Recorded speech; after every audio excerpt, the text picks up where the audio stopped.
होना चाहिए उसका एक फ्रेमवर्क बना के, एक रोड मैप बना के आपको दे देगा। ये ऑब्जेक्टिव्स हैं, ये प्रिंसिपल्स हैं, ये करिकुलम है, इस तरीके से ये एक्शन रिसर्च हैं, ये आउटपुट्स हैं, और आपको दे देगा। अब सर्व शिक्षा अभियान उसको अपलिफ्ट पिकअप कर लेगा और पिकअप करने के बाद अपने टीचर्स को उसी तरीके से ग्रूम करेगा। तो एनसीएफ 2005 की गाइडलाइंस के हिसाब से, एनसीएफ एक अलग सेपरेट टॉपिक है, हम सेपरेट पढ़ेंगे भी, यहाँ सिर्फ एक छोटा सा इंट्रोडक्शन आपको पता चल गया।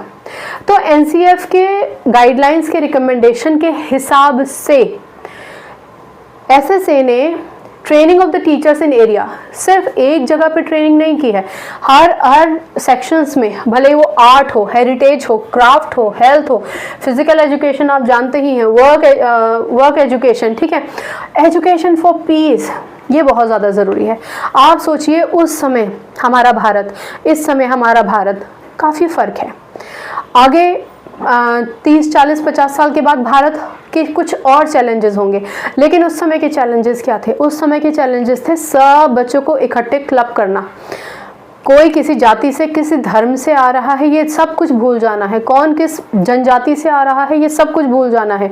अगर वो आ रहा है क्लास में, जो उसको आना ही चाहिए 6 से 14 साल तक की उम्र का अगर वो बच्चा है तो उसके लिए ये आपको, ये सब चीज़ों में तो टीचर को आप एजुकेट करेंगे ही। इसके अलावा एजुकेशन फॉर पीस, इसका मतलब क्या है? कॉन्फ्लिक्ट रेजोल्यूशन, अगर कोई झगड़ा हो गया, कोई छुटपुट बात हो गई, तो उसको किस तरीके से सूझ समझ के साथ बिना लड़ाई के रिजॉल्व करना है, वो इसमें सिखाया जाएगा। सोशल जस्टिस के बारे में बच्चों को बताया जाएगा। हम ही बच्चों को बताएंगे ना कि बेटा आप सब सोशली बराबर हैं, फंडामेंटली आप सबको एक जैसे राइट्स मिले हैं, तो टीचर ही बताएंगी ना।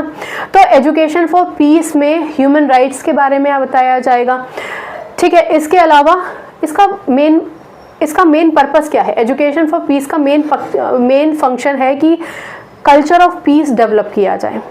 कल्चर ऑफ पीस, हार्मनी बना के रखिए, फॉस्टरिंग हार्मनी बना के रखिए, सब के सब एक दूसरे के साथ प्यार से, बढ़िया सद्भावना के साथ रहिए। कोई किसी से ऊंच नीच की भावना नहीं रखेगा, भेदभाव की भावना नहीं रखेगा, लड़ाई झगड़े में नहीं पड़ेगा, उसको रिजॉल्व करना। ये सारी की सारी चीज़ें भी टीचर को, ये सारी बातें भी टीचर को सिखाई जाती हैं ट्रेनिंग के माध्यम से। इसके अलावा ये तो हमारे सब्जेक्ट्स हो ही गए भाई। हमारे बेसिक सब्जेक्ट्स क्या होते हैं? इंग्लिश, हिंदी, मैथ्स, साइंस और सोशल। साइंस और सोशल को क्लब कर दीजिए आप, हिस्ट्री, ज्योग्राफी और साइंस को क्लब कर दीजिए। ईवीएस कहलाया जाएगा पर्टिकुलरली। एसएसटी और साइंस को हम यूजली ईवीएस कह देते हैं, एनवायरमेंटल स्टडीज़, ठीक है। तो ईवीएस हो गया, लैंग्वेजेस हो गई और मैथमेटिक्स हो गई। ये तो हमारी बेसिक है ही, बेसिक सब्जेक्ट्स हैं ही जिसमें टीचर को ट्रेनिंग मिलती है। लेकिन उसके